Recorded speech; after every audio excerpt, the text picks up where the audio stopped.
everyone, welcome back. If subtitles are not showing on HBO Max, this usually is a setting or a playback issue.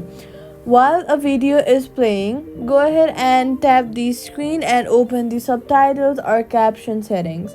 Then make sure that your subtitles are turned on and the correct language is selected.